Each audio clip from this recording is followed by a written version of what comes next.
Arron Banks made the single biggest donation in British political history when he passed £8 million to the unofficial Brexit campaign.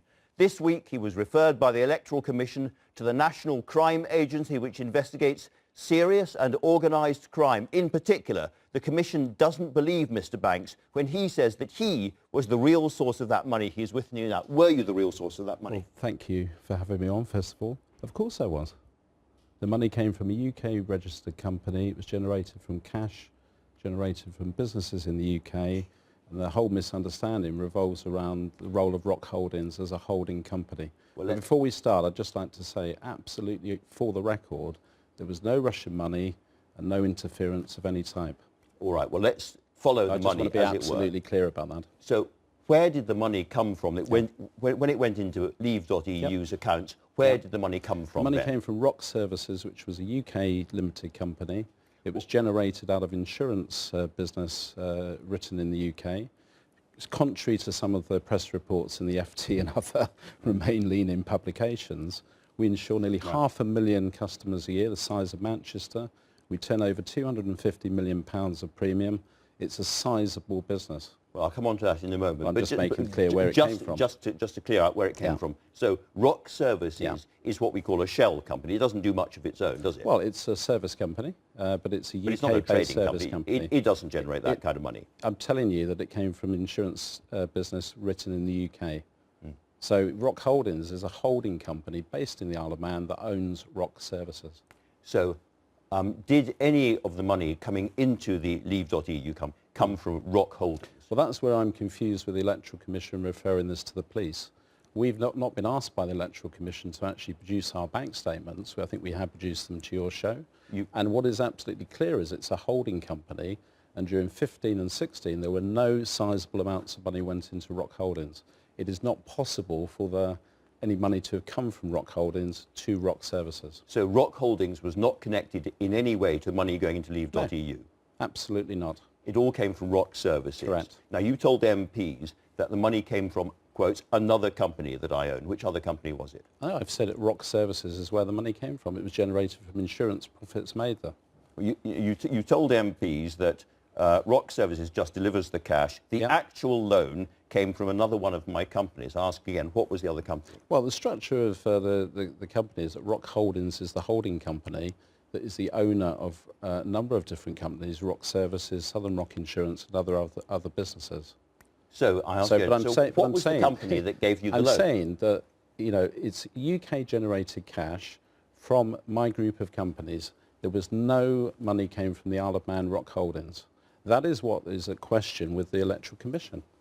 Well, the Electoral Commission simply doesn't believe you about that. Well, then why haven't they asked for the bank statements? Well, the company they're questioning. You've given me the bank statements, but it's only a snapshot, and some of it's redacted. It doesn't really prove anything. Well, you can have the unredacted copy if you want, but it's not fair to put people's bank details there, is it?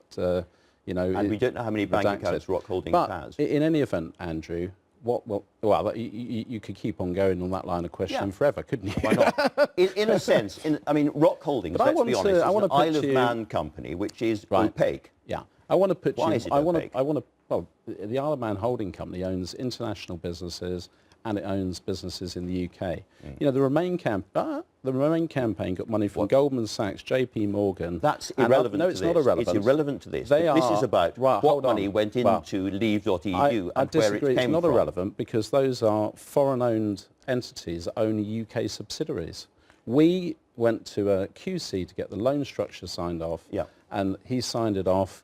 And we put it forward in the correct form. I've seen that judgment, and the point is he doesn't refer to either Rock Holdings or Rock Services. It was about a different issue. I'm asking you again, where did the money come from? Rock Services. And where did the money come in? So the money came into Rock Services. We have an insurance business that generates a large amount of cash, 20 to 25 million pounds a year.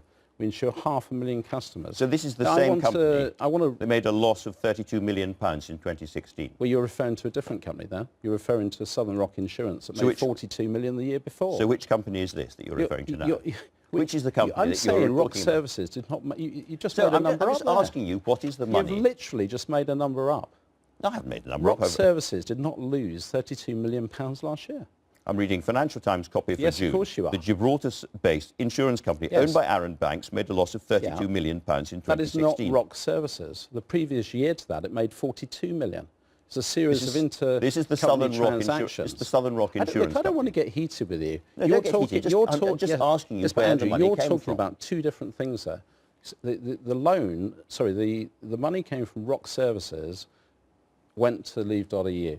That's Yes. a UK-based company that had the cash to donators. But in a sense, that doesn't really tell us Well, anything now you're unless we asking- know where the hold on. money came into Now you're trying Rock Services to, from. say, well, I need to understand all of your finances. Yeah, Why? in a sense, because Why? we need to know where the money came from. Well, let there me are read- lots of people let who me don't read- think you're as okay. rich as you say you Well- are and don't really believe it's your money and it came from somewhere else. So BDO valued our business at £250 million in November 17, based on an EBITDA of something like 32 million, which I'll happily provide that sort of valuation. But I want to read to you what the Electoral Why can't Commission... you give us the accounts Why that can't you let showed me get where a the word money... in edgeways here? All right, come on then.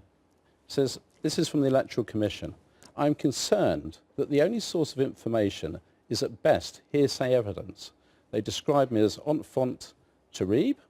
They go on to say this is potentially a fishing expedition, and the case officer says, I do not think an investigation would be appropriate. But That now is they've then overruled. changed their mind and they did investigate you, and you were found guilty of misreporting. Yeah, and I'm just going to come on to that. So that's their initial position. They then go on to say, in addition, we will need to write to Stephen Kinnett to advise of our decision to investigate. This is a politically motivated... It's not. This is all irrelevant. This is the Electoral Commission have gone into your... I'm sorry, this is not irrelevant. Then why didn't they ask me for bank statements and Rock Holdings? Well, I don't know why they didn't, but... Well, you tell me. Certainly the National Crime Agency can look at all of these things and can presumably follow the money. The National Crime Agency have had a referral from the Electoral Commission to investigate this. We're happy with that. We're going to cooperate with them. But I'm telling you that the Electoral Commission did not ask for our bank statements. Why? To really resolve this, we need the paper trail of the money that went into Leave.eu, and we haven't got that. We haven't seen the money coming into Leave.eu, and we don't know where the money came. That's all been evidenced to the Electoral Commission. Well, the whole thing. We have seen no documents showing the money coming in. But it's not the almighty arbiter of the Electoral Commission law. We sent this to the Electoral Commission. Well, I mean, in another point, by the way, they fined us for overspending. They said, well, we overspent by 10% of the 750. They then, in court papers, when we've taken them to court, say there appears to be a transcription error. In a the sense, 77,000 is now 55,000. This is all getting too complicated. Yeah, well, it would be now. You just want to smear me. No, I don't want to smear you. I want to know £8 million, biggest donation in British political history, came from companies involved with you into Leave.eu. Where did the money originally come from? It's not like I'm using a super injunction to try and hide my affairs. Where did the money originally come from? It came from a UK company that had cash generated in the UK. Which UK company? Rock Services. We've evidenced that to the Electoral Commission. Rock Services is a shell company. It doesn't generate money. You just said it's a shell company. You just read the FT. Well, no, I don't. We go along to Companies House and we look. The FT, by the way, in their analysis... We go along to Companies House and we look. The FT, in their analysis of my business affairs, missed out a whole company that supplies nearly 85% of the underwriting of my business. They've selected... Let's be honest about why this is happening. This should be easier for you to answer. I've answered it. It should be very easy for you to answer. What was the company that generated £8 million? I've answered it. Rock Services. Rock Services is not a trading company. Well, we're going to have to agree to differ on that. I think I know my business affairs better than you. What does Rock Services do that generates that kind of money? Rock Services has all sorts of revenue. It generates some all sorts of revenue. Income. What kind of revenue? We insure 500,000 people in the UK, Andrew. Rock Services itself million. insures 500,000 people. It's a group of companies. I know it's complex for journalists to understand. It's not complex. It's just that it looks like a company which doesn't generate that kind of money. As far as I'm concerned, I've given you the answer to the question. We know what this is about. This is about undermining Article 50. It's undermining the Brexit result, and it's a collection of very vicious Labour MPs that have grouped together with The Guardian and FT to try to undermine Brexit. We've provided the bank statements to you. You say they're redacted. You've provided Rock Holdings bank statements. Rock Holdings You haven't provided us with detailed the ins and outs of money going into Rock Services, Rock which is Holdings, crucial. No, it's crucial that it was reported that Rock Holdings was the source of donation. We've said no money went into Rock Services or Rock Holdings or very limited amounts, and now you're saying, well, we must know the source of it. Rock Services. No, I'm asking you the source of the money that went into Rock Services. It's a UK company. that generated the cash, and we'll be able to evidence that easily. There is no evidence of that kind of money in Rock Services accounts, which we have looked for in Companies House. I'm sorry, what you're saying is wrong. So the Companies House I'm saying what you're saying is your understanding of it is wrong. But, you know, we're at the point now, aren't we, where, you know, we know the Electoral Commission have got a bias on this. The chairman has called it a collection of nonsense. The MPs are biased, the Financial Times is biased, everybody is biased against you. Well, it's the Remain part of the equation. It's 52 versus 48. It's beginning to sound a bit like a conspiracy theory. Well, the MPs committee is terribly biased against you. They're all dreadful Remainers. The Electoral Commission are the same. I don't know about you think the National Crime Agency are biased against you as well. I don't think they are, and I think they're going to see it for what it is. But I go back to what the Electoral Commission said when their own case enforcement officer said you shouldn't be opening up a case on press speculation. You told Parliament that Rock Services was just a service company. You've told me something very different today. I haven't seen the actual transcript of that. I will go back and look at that. But I'm telling you that the source of the funding was Rock Services. Well, one of the things the Electoral Commission says is that you kept changing your story. Why do you keep changing your story? I don't think we have. We just expanded on it, gave the advice. You know, well, first of all, you said it came from me. Then you said it came from Rock Services. It has come from me.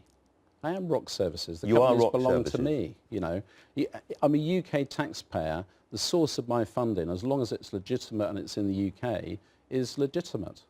So, do you own Rock Holdings? Can I ask you? Yes.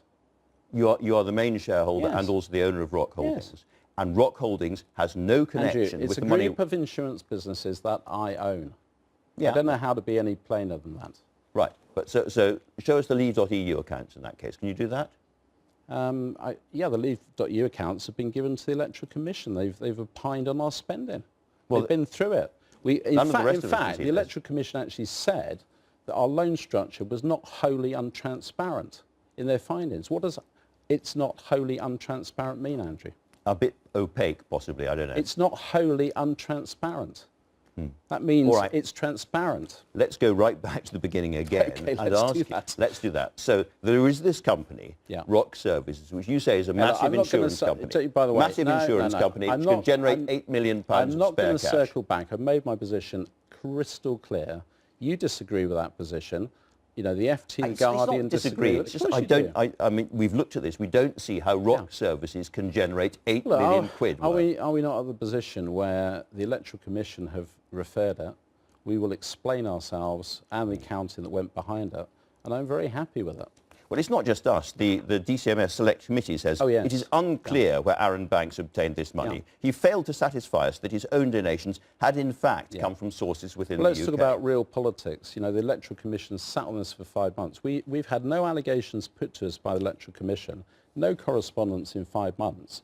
They're due up in front of the committee on Tuesday, and what's going to happen is they're going to say, oh, well, it's not any of our business anymore. It's now over to the National Crime Agency, aren't they? But you 5 months without any correspondence about the Electoral Commission, right? You said bite me. You said bite me, and they bit you. They haven't bitten me. They've sent you to the NCA. Look, if you thought about the number of corrupt politicians that have sat in this chair over the years, you have to say, what is the Electoral Commission? Well, it's a bunch of ex-MPs from the SNP, Liberal Party. This is what you do. I'm sorry, but this is what you do. What do you mean this is what I do? When people ask you questions, you smear other people. You say they're all corrupt, they're all dreadful. I'm sorry. How can it be right for our democracy to be overseen by former ex-politicians and MPs? How can it be right for How can it be right? How can it be good for our democracy when you respond to criticisms by Damien Collins, who's chair of that committee, a Conservative MP, by writing to his constituents, calling him a snake in the grass? Well, he is. You write to every one of his constituents. That is old-fashioned, straightforward bullying, isn't it? No, it's not. I mean, straightforward bullying, by the way, is the Guardian blackmailing a researcher of Isabel Oakeshott, and actually then Lord Ashcroft had to fly over to New Zealand. Of all the things I want to talk about, Isabel Oakeshott is down at the bottom of my list. I'm sure it is. What I do want to ask you about is today's Observer story, where it is suggested there's been a great tranche of emails come out of Eldon Insurance, your insurance company in Bristol, which show that people were working there both for the insurance company and for Leave.eu. Was that reported? Now, I can say that was reported to the Electoral Commission, and people that did work from Eldon were transferred over on short-term contracts legally and then it was reported through the Electoral Commission in the right way. This is where a lot of this confusion comes from. You're talking about emails that were stolen from us, and you say you don't want to talk about Isabel Oakeshott. I really don't. I know you don't, because the guy was blackmailed and had to be flown back to Australia. I want to ask you one other thing. And I've got a lovely bit here from the BBC, by the way. There is a quote. There is a quote in today's Sunday Times from you saying that you regret voting for Leave, that if you had your time over again, you'd vote Remain. Is that true? Well, I think what I said was that the corruption I've seen in British politics, the sewer that exists, and the disgraceful behaviour of the government over what they're doing with Brexit and how they're selling it out, means that if I had my time again, I think we would have been better to probably remain and not unleash these demons. OK, Arron Banks, now thank you very much indeed.